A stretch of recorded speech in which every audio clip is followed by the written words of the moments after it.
Live from Sweet Swine County, where every day is sweet. It's Split Hoof tonight with Billy Gates and the Broken Window Band. I'm Earl Silo, and here is Sweet Swine County's own Cousin John.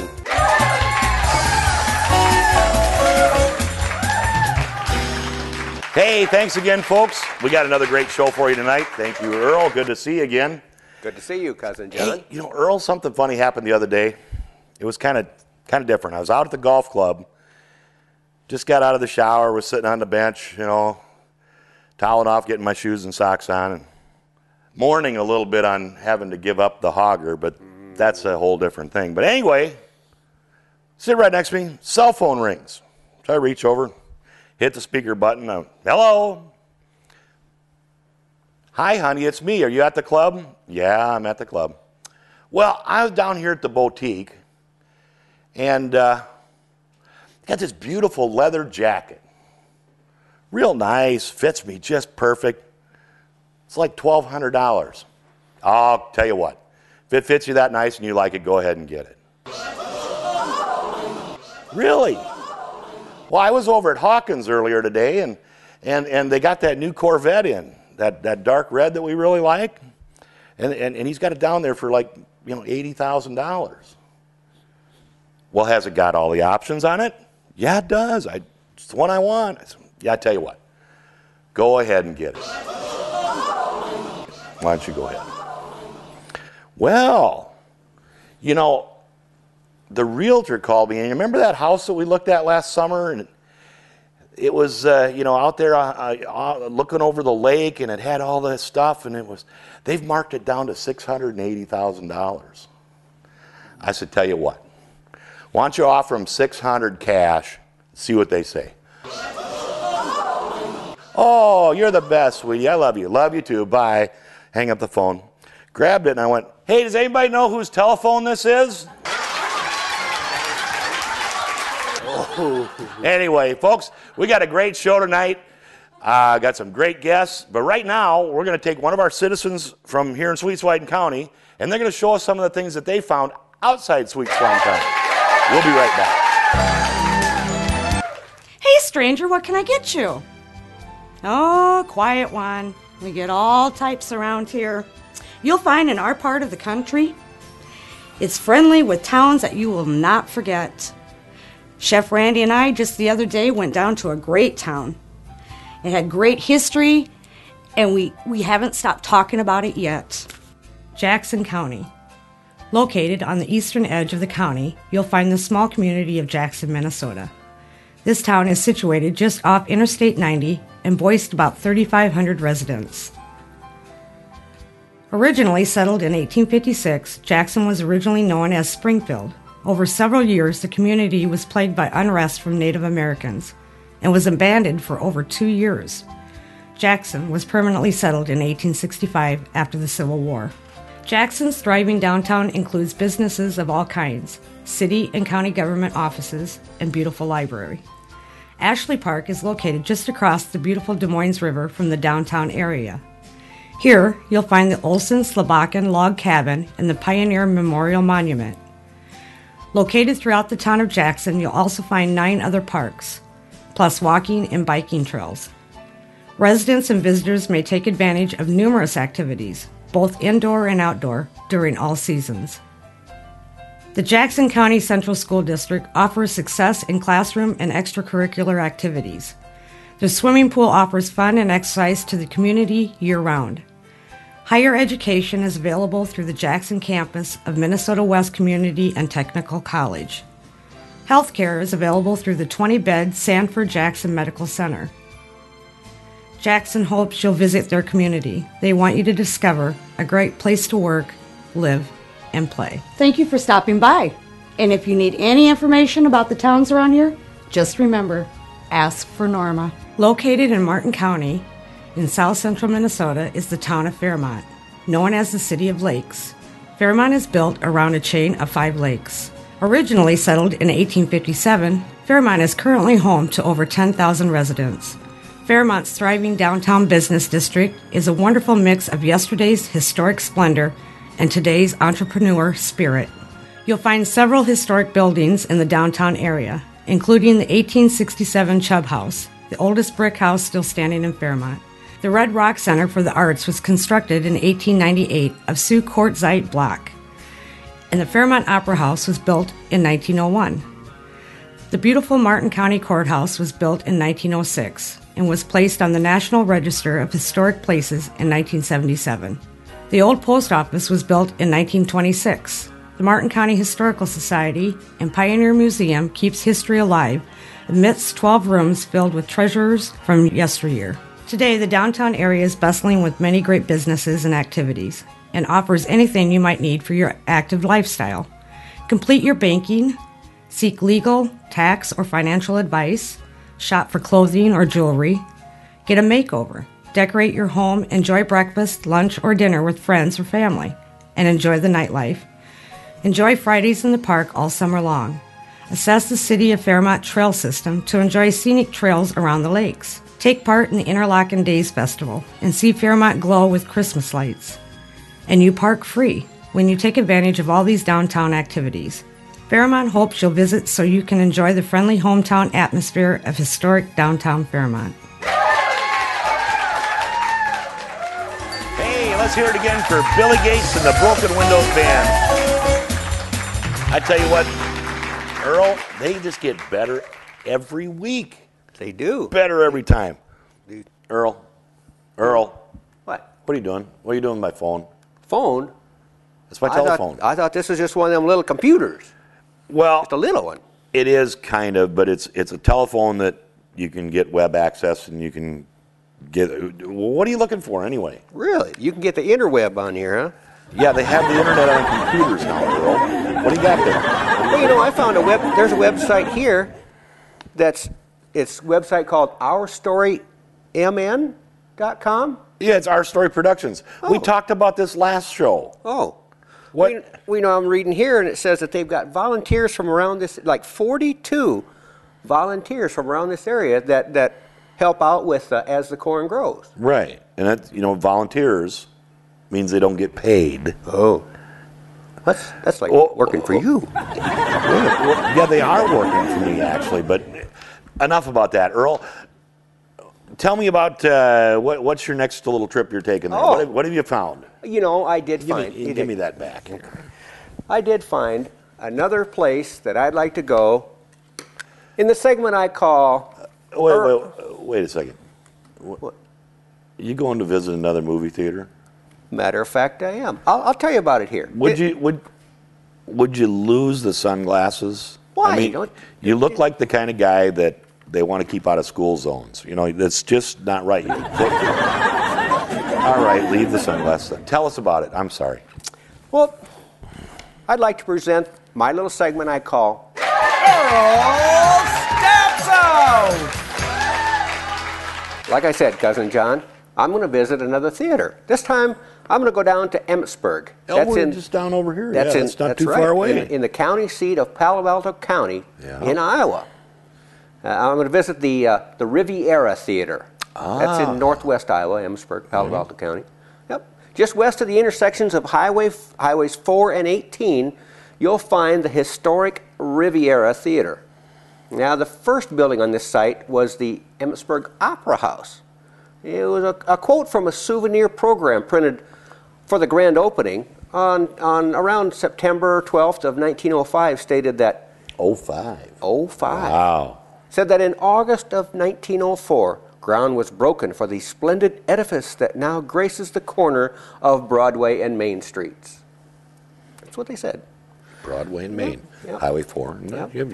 It's very interesting to read the description of the theater at that time. It really is. It states that the decorations were in Italian Renaissance, the prevailing colors being Empire red and gold.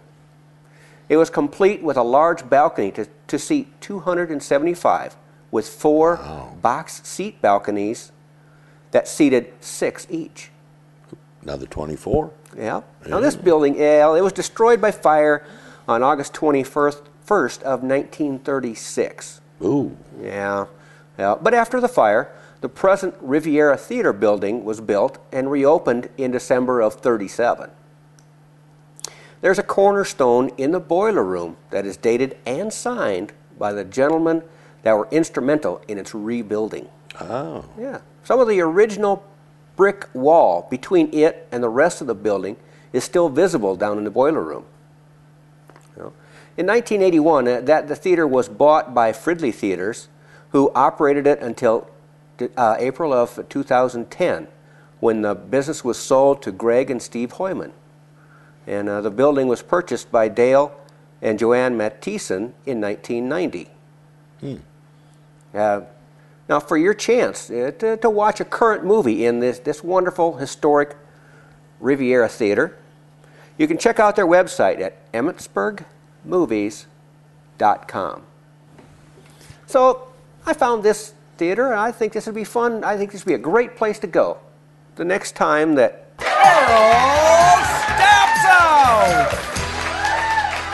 Hey, great job, Earl. Hey, what do you say we bring in our first guest? You bet. Hey, ladies and gentlemen, from St. Peter, Minnesota, please join me in welcoming Bob Vogel. Bob, hey, thanks for stopping by. Now, you're from St. Peter? Yep. Tell us a little bit about St. Peter. We've got a tornado damaged house there right in the historic area. Oh, right there on right where the on highway goes through? 169. Yep. And we've got a stained glass studio set up out of there, and that was our intent from the get-go. Oh, okay. So where are you from originally? I'm from Minneapolis, spent 4 years in Fargo, and after that I got on my first trip overseas and the travel bug bit me. So where did that end up taking you to? Oh, that was Africa, Asia, Europe, South America, South Pacific. So tell us a little bit more. Where were some of the spots you stopped? And well, South Pacific, for instance, there'd be Fiji, Tahiti, Samoa, New Zealand, Australia, Singapore, Malaysia, Indonesia, the Philippines, a couple years in Papua New Guinea. You really made your way around there. You know, Earl always wants to go down to Fiji because he heard the girls don't wear any tops down there. Is that true? This is true. Maybe we can get Earl to step out. Closer to the bush. Finally get him out of this county. He's never been out of this county yet. So what got you started in stained glass? When I wasn't traveling, I'm a house painter, summertime. Oh, okay. Wintertime, I can indulge myself with the stained glass when I wasn't on a trip somewhere, and that's what I've been doing for about 25, 30 years. So, you're married, family? Married 10 years ago. My wife and I on a trip to Spain, spur of the moment, we got married on the Rock of Gibraltar and came back home. She lived in Richfield, I lived in Minneapolis, and we went back to our respective homes for about 6 months, and then she was on her way home to South Dakota and came across this house in St. Peter that was for sale. So 6 months later, after we got married, we finally found a home base then. Home base. Well, that works great. Yep. So in your stained glass stuff, I was looking at some of the stuff you sent originally. Some was in there. What's fused glass? That's heated up to about 12 to 1500 degrees, and it will stick together. This would be an example right here. Flattens itself out, and we've played with some wine bottles, for instance. This is just a wine bottle that was cooked up to 1480 degrees. It'll flatten out. Melt out by itself then? It'll melt out, it'll flatten, and then we've taken it one step further from there. We put it on a mold, stainless steel mold, and this is a wine bottle that can turn into a candle votive or potpourri or whatever you might want it to be. Oh, that's really cool. Yeah, like this could work for a nice little trivet or something like that for a hot pad. It can do that, yep. That's pretty slick. A little small cutting board to serve some cheese for your cocktail parties, Earl. There you go. There you go. So do you do a lot of glass mostly for the home, or do you do business things? Or both. Yep. Huh? We can do just about whatever you can imagine. Here again, just some basic things are available. Oh, that's pretty. The traditional, anything that you can think of can basically be done, and we can do it. My wife is pretty much the color person. I'm colorblind. I do the fabrication basically, okay. but she's in charge. So she tells you which ones go there and it's supposed to look right then. Well, that works pretty good. And I believe her. Yeah, it looks like it does. Like this here, this almost looks like a little Frank Lloyd Wright-ish looking there. In that style. Yeah, Yep. That's really slick.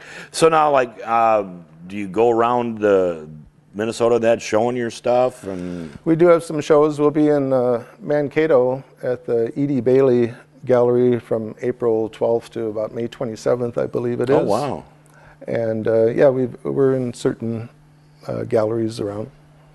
Now, if somebody would happen to have like a window or a nice piece of hanging art like that, and something broke it, are you able to fix things? We do repairs. We have classes, and yep, if the cat has knocked it over, we can get it back up and running again. So you said you have classes of those in St. Peter then? Is Yes, that we where you do. Saturdays usually 10 a.m. to noon for about 5 Saturdays, and you get all the tools, everything you need to learn the basics, the cutting, the foiling, the soldering, and you can take it from there. Perfect. So what I know our people out in the audience and out at home there.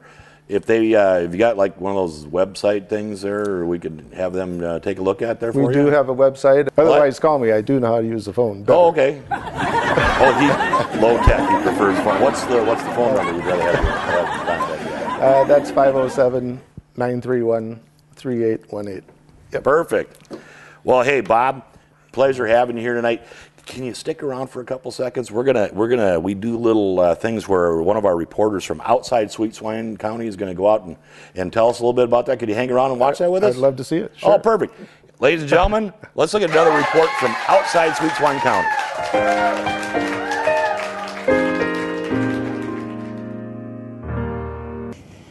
What is a city without a library? Hello, I'm Carolyn the Librarian, doing research for a book I'm writing, Memoirs of a Librarian. As I think I've told you before, no big city library can compare with the coziness of the small town libraries in southern Minnesota.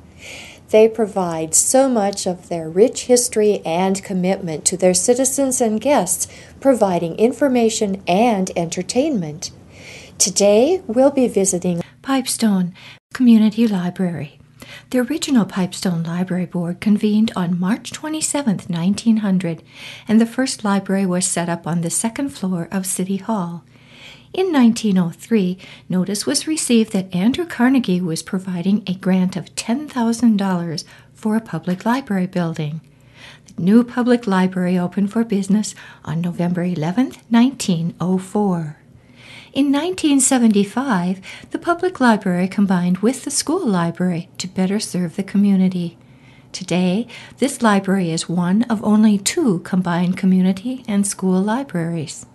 In January 2003, the Community School Library moved into its new home in the Pipestone Area School Building. It offers public reading areas, meeting rooms, 12 public computers, a coffee bar, and offers 32,000 materials including print items, CD, DVD, and audio books. The Meanders Community Library, a member of the Plum Creek Library System, is located at 1401 7th Street Southwest. The library is open Monday through Thursday, 10 a.m. to 8 p.m., as well as Friday and Saturday from 10 a.m. to 5 p.m. You may contact the library at 507-825-6714 or check out the Plum Creek Library website at www.plumcreeklibrary.org. Well, this has been a wonderful experience, and I hope you visit this library soon. As for me, I'll be sure to include it in my book, Memoirs of a Librarian.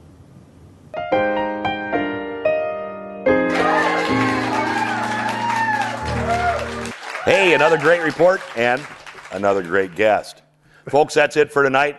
We want to thank Bob Vogel from St. Peter and Stained Glass for stopping in and seeing us. Earl, good to see you again. Everybody, thanks for coming in. Once again, you know why this is the most exclusive ticket in town. Anyway, we're out of here tonight. Good night, everybody.